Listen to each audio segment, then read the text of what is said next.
Thank you to AQR, which is such a special journal. It's so robust. I feel like every time I get an issue in the mail, it feels like an event. It feels like there's so much nourishment in that journal. And I know I'm going to discover something new every time. So it's an honor to be invited to read as a part of this series. It was an honor to have some poems appear in the pages years ago now. I'm going to read one of those in a bit, but I'm going to start with a poem that was published this week because it's on my mind, because it just came out in Image. And this poem is called Sabbath. Round white mushrooms emerge in clusters overnight, soil scattered across their brows like Catholics bearing ash. It's taken me almost a decade to admit it. I've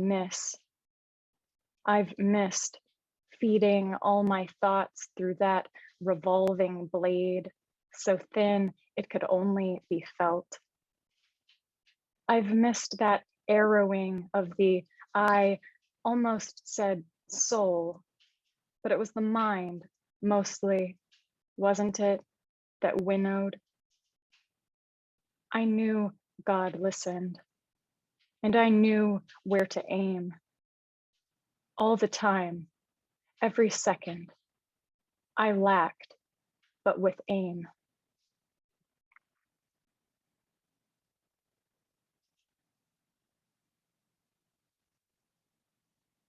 I shared this on Twitter, but early on in my poetry writing journey, I had a teacher who thought I was using the word God too much, I guess, and he forbid me to use it in any more of my poems.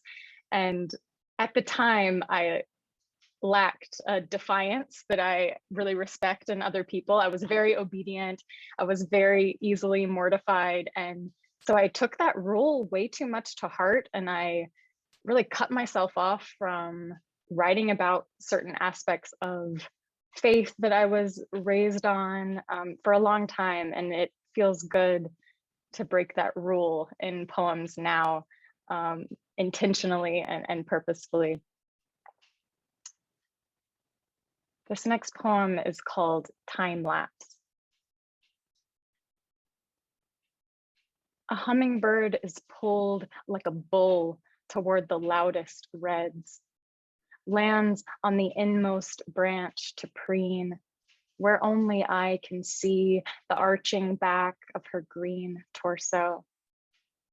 I think of the sentence the boy, man, said to me while I lowered myself to a frameless, twin-sized mattress.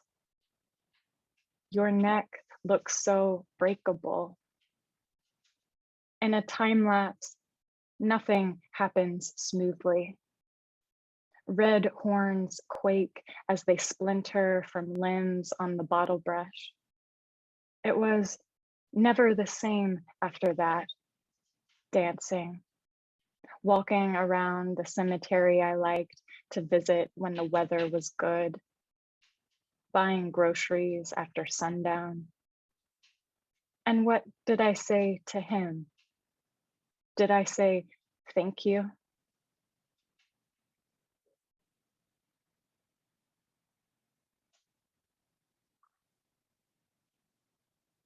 So many years ago, when I had the great fortune to have a few poems appear in APR, this was one of them. It has changed a bit since then. I'm a relentless reviser, and I'm not sure there's going to be a single poem in my book that comes out next year that hasn't been changed in some way since it appeared in a journal. So this is the poem now, but the original version appeared in AQR. It's called Self-Portrait as Provincial. We were getting too close, so I flew solo to another continent. Exactly how long ago, it's difficult to say. The seasons change less here these days.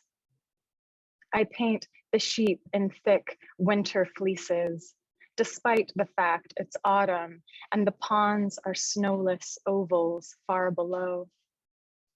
Again and again, the herd charges, and I'm left bashing at their heads with a rock in each hand. Rams will do it, their horns curving around and up, pointing into your body twice at once. They'll carry you around the fells like a platter. I've felt it many times. In tandem, the two spikes making room in my side as I tried to run away, hoisted before its eyes, becoming its eyes, looking out over the ponds far below, yet to freeze. And the sheep keep eating. Their lower jaws make circles in the air as I watch on, as my paints sit on the grass in a white box. The ram, unable to shake me, bucks his head up and down, and I sink lower onto his horns. He rubs me against the wall of rock. The world is dark for the ram now. He weeps for himself, and the rock weeps for having seen this, and I weep, for I have become the winter I wanted.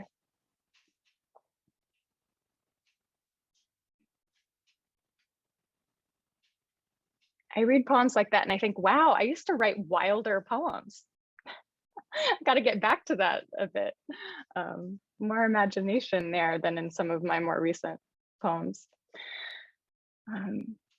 This next poem is in a tradition I've been thinking about a lot for a few years, and I call it the pre-elegy. So an elegy for someone who is still alive.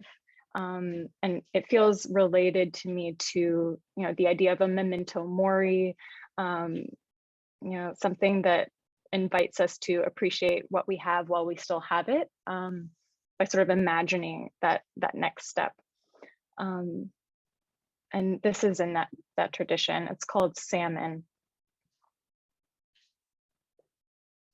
My father and I sit at a sushi bar in my new city, sampling 3 different kinds of salmon nigiri. He tells me about a great funeral speech he recently heard a son give for his father. The speech was structured around regrets everyone assumed the father didn't have, interspersed with hilarious stories involving boys crashing the family van and fishing mishaps. The ivory salmon is pale and impossibly soft.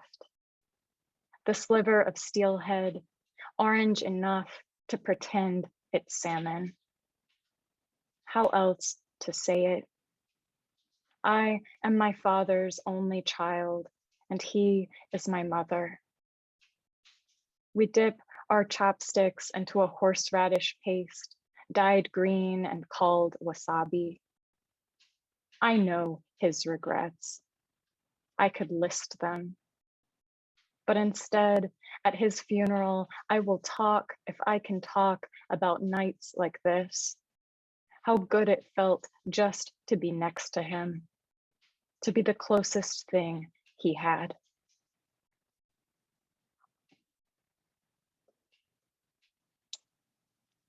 I'm going to end with this next poem as a shout out to my hometown in Birmingham, Alabama.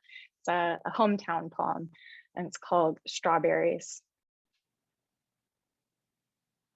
A car's tires thunk over the rubbery black tripwire at the oil change, triggering a fat bell, and a group of girls in silver leotards are reflected like spatters of sap in its windows, liquidine, firm, gleaming.